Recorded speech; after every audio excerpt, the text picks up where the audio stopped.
Selamat datang sahabat setia mitos dan fakta. Pada zaman dahulu kala, di sebuah kerajaan bernama Daha, hiduplah seorang Brahmana yang sangat sakti bernama Siddhi Mantra. Ia dikenal karena ketekunannya dalam bersemedi, hingga suatu hari, kekuatan dan kesungguhannya menarik perhatian para dewa. Para dewa yang mengawasi dari kayangan merasa bahwa kesalehan Siddhi Mantra layak mendapat imbalan yang besar. Mereka memberinya harta yang melimpah sebagai hadiah. Namun karena Siddhi Mantra tidak memiliki keturunan, para dewa juga memberikan sesuatu yang lebih berharga. Suatu hari, seorang dewa mendatangi Siddhi Mantra dan berkata, "Wahai Siddhi Mantra, kuperhatikan kau begitu tekun dalam bersemedi. Sebagai hadiah atas ketekunanmu, aku akan memberimu harta yang berlimpah. Selain itu, karena kau tidak memiliki keturunan, aku akan menganugerahimu seorang anak. Terimalah manik merah ini." Ketika Siddhi Mantra menerima manik merah tersebut, manik itu memancarkan cahaya terang yang kemudian berubah menjadi seorang bayi laki-laki. Bayi tersebut diberi nama Manik Angkeran. Siddhi Mantra sangat bersukacita atas anugerah ini dan merawat anaknya dengan penuh cinta.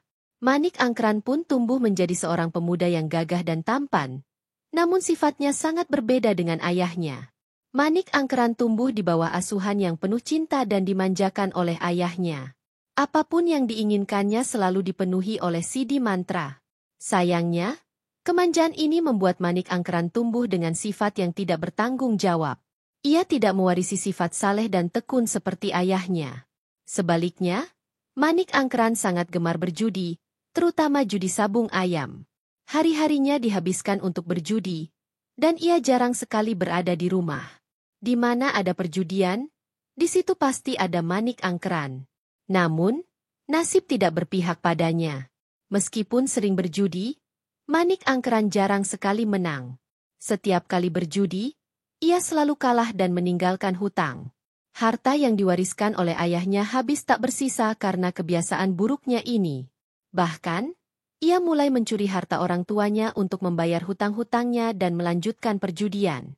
Ia yakin bahwa dengan harta tersebut, ia akan mampu melunasi semua hutangnya dan sisa harta tersebut bisa digunakan untuk berjudi lagi.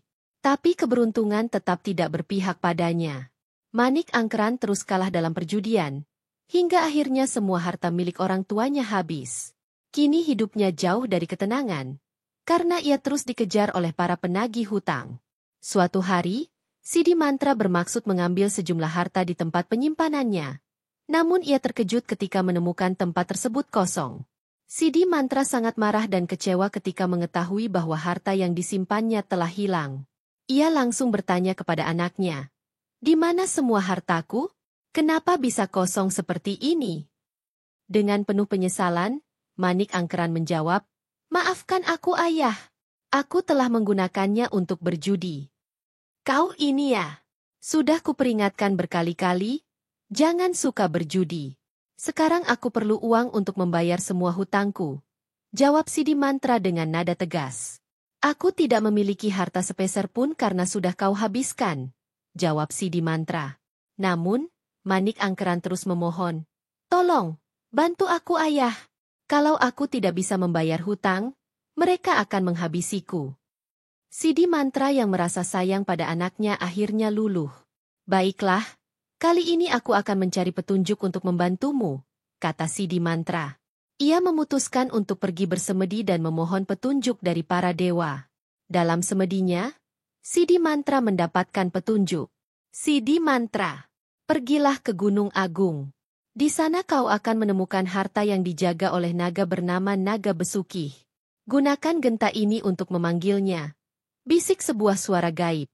Tanpa menunda, Siddhi Mantra berangkat menuju Gunung Agung. Ia harus melewati hutan yang terkenal angker dan berbahaya. Setelah menempuh perjalanan yang panjang, ia akhirnya tiba di kawah Gunung Agung. Siddhi Mantra kemudian membunyikan genta yang diberikan oleh dewa untuk memanggil naga Besukih. Tak lama kemudian, muncul sesosok naga besar dari dalam gua. "Apa tujuanmu datang ke sini, makhluk fana?" tanya naga Besukih dengan suara yang menggelegar. Dengan penuh hormat, Siddhi Mantra menjawab, "Aku memohon sedikit hartamu untuk melunasi hutang-hutang anakku, Wahai naga besukih. Naga besukih menatap Sidi Mantra dengan tajam, namun kemudian ia berkata, "Baiklah, tapi aku juga punya pesan untuk anakmu. Sampaikan padanya untuk menggunakan harta ini dengan bijak." Sidi Mantra mengucapkan terima kasih kepada naga besukih dan membawa harta tersebut pulang. Setibanya di rumah, ia memberikan harta itu kepada Manik Angkeran dengan pesan agar melunasi hutangnya dan berhenti berjudi. Manik Angkeran berjanji akan melakukan hal tersebut. Namun, janji tinggal janji. Kebiasaan berjudi tidak bisa hilang dari diri Manik Angkeran. Ia menghabiskan semua harta yang diberikan oleh ayahnya untuk berjudi lagi. Dan seperti biasanya, ia kalah. Ketika seluruh harta telah habis, Manik Angkeran kembali menemui ayahnya untuk meminta uang lagi. "Manik, kau telah melanggar janjimu. Kali ini aku tak sudi untuk membantumu lagi," kata Sidi Mantra dengan tegas. Manik Angkeran sangat kebingungan karena ayahnya tidak mau membantunya. Ia duduk termenung di bawah pohon, memikirkan cara untuk mendapatkan harta lagi. Dalam lamunannya, seseorang datang menghampirinya dan memberikan saran, "Kenapa kau tidak ikut ayahmu pergi ke Gunung Agung? Barangkali masalahmu bisa teratasi di sana." Setelah mendengar saran tersebut, Manik Angkeran segera pulang. Di lain sisi, ternyata Sidi Mantra juga tidak tega melihat keadaan anaknya. Ia memutuskan untuk meminta bantuan naga besuki sekali lagi. Hari itu juga, ia berangkat menuju Gunung Agung. Di tengah perjalanan pulang, Manik Angkeran melihat sosok ayahnya dari kejauhan. Karena merasa malu dengan perbuatannya, ia memilih bersembunyi dan diam-diam mengikuti ayahnya. Manik Angkeran bertanya-tanya apakah tujuan ayahnya benar ke Gunung Agung. Setelah sampai di Gunung Agung, ia melihat ayahnya berhenti di depan gua sambil membunyikan genta. Tiba-tiba, Manik Angkeran melihat sosok naga besuki keluar dari gua dan berbincang dengan ayahnya. Naga itu kemudian memberikan harta yang banyak kepada ayahnya. Ternyata harta ayah selama ini berasal dari pemberian naga itu, pikir Manik Angkeran. Aku juga bisa melakukannya. Daripada meminta kepada ayah, lebih baik langsung ke naga itu. Pasti akan diberikan lebih banyak. Setelah Sidi Mantra menerima harta dari naga besuki, ia pun pulang. Namun, Manik Angkeran yang masih mengikutinya dari kejauhan berencana mencuri genta dari ayahnya. Sesampainya di rumah, Sidi Mantra beristirahat dan menunggu kepulangan anaknya untuk memberikan harta yang diperoleh. Saat itulah, Manik Angkeran mengambil kesempatan untuk mencuri genta tersebut. Setelah berhasil mencuri genta, Manik Angkeran berangkat menuju Gunung Agung dengan rencana jahatnya. Sesampainya di kawah Gunung Agung, ia meniru ayahnya dengan membunyikan genta tersebut. Mendengar bunyi genta, naga besukih keluar dari gua. Meskipun sebelumnya sudah pernah melihat naga itu, tubuh Manik Angkeran tetap gemetar ketakutan. Dari jarak dekat, naga besukih tampak seperti makhluk raksasa yang mampu melumatnya dalam sekejap mata. "Siapa kau? Dan apa tujuanmu datang ke sini, makhluk fana? Kenapa kau bisa memiliki genta itu?" tanya naga besukih dengan nada curiga. Manik Angkeran yang ketakutan menjawab, "Aku adalah Manik Angkeran, putra Sidi Mantra. Ayahku mengutusku untuk meminta sedikit harta padamu." Di waktu yang sama, Sidi Mantra terbangun dari tidurnya dan terkejut melihat kotak penyimpanan pusakanya telah terbuka. Ia langsung menyadari bahwa yang mengambil genta itu adalah anaknya. Tanpa berpikir panjang, ia pun menuju Gunung Agung untuk memastikan. Naga besuki telah mengetahui bahwa Manik Angkeran berbohong. Dengan perasaan marah, naga besuki memberikan harta kepada Manik Angkeran. "Ambil harta ini dan jangan pernah ke sini lagi," kata naga besuki dengan tegas. Namun, perhatian Manik Angkeran tertuju pada permata besar yang berada di ekor sang naga. Keserakahan menguasai hatinya. Tanpa pikir panjang, ia menebas ekor naga besuki dan mengambil permata tersebut. Naga besuki kesakitan dan berusaha mengejar Manik Angkeran. Namun ia kesulitan karena kehilangan ekornya. Naga besuki yang sangat marah kemudian menyemburkan api dari bekas jejak kaki Manik Angkeran.